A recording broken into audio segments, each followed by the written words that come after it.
Distribution का mean और variance क्या होता है, तो याद रख लें कि जो मीन होता है बायनॉमियल डिस्ट्रीब्यूशन का दैट इज NP।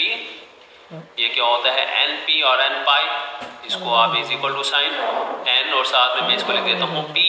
तो इसका जो मीन होता है वो NP होता है और इसका जो वेरिएंस होता है बायनॉमियल डिस्ट्रीब्यूशन का दैट इज NPQ। क्या होता है N और क्या लिखेंगे आप P और इसी तरह से Q। तो बायनॉमियल डिस्ट्रीब्यूशन का जो मीन है वो होता है NP या N पाई और इसका जो वेरिएंस होता है जिसको हम सिग्मा स्केयर से डिनोट करते हैं, ये फार्मूला क्या होगा N into pi 1 minus pi या NPQ होता है इसका फार्मूला।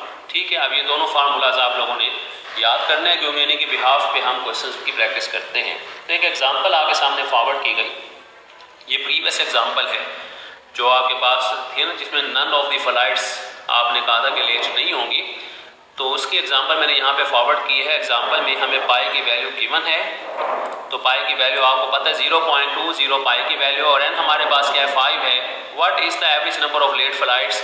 एवरेज का वर्ड जब भी आ जाता है इसका मतलब हमने मीन फाइंड आउट करना होता है और फर्स्ट पार्ट तो ये होगा कि आपने क्या फाइंड कर लेना है इसका मीन, जिसको हम किससे डिनोट करते हैं म्यू से।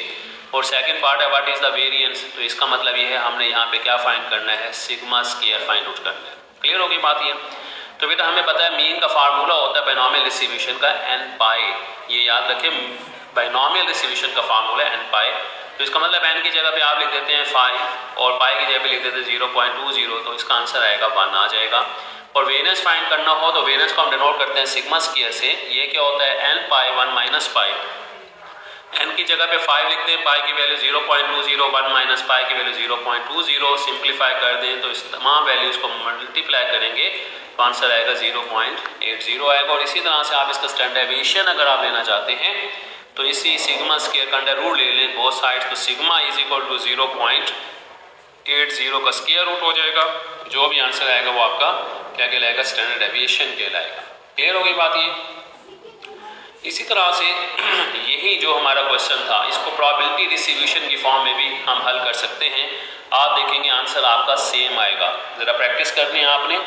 यानी जो पिछला हमारा क्वेश्चन था उसको हमने डायरेक्ट मीन और वेरिएंस जो थे वो फाइंड आउट किए with the help of binomial distribution formulas, जो कि N पाई और N पाई 1 माइनस पाई के फार्मूला से आंसर हमने फाइंड किया। अगर हम इसको प्रोबेबिलिटी डिस्ट्रीब्यूशन से फाइंड आउट करें, जैसा कि अभी हम शुरू के लेक्चर में ये पढ़ चुके हैं कि अगर आपने एक्सपेक्टेड वैल्यू का मीन फाइंड करना तो किस तरह से फाइंड करते हैं, तो उसके लिए मैंने आपको कॉलम बनाना सिखाया किस तरह से कि x minus mu first column होगा, फिर x minus mu whole square बनेगा, x minus mu whole square को p ऑफ x कॉलम के साथ मल्टीप्लाई कर दें, यानी इसके साथ मल्टीप्लाई करते हैं तो वेरिएंस के लिए ये फार्मूला हम यूज़ करते हैं।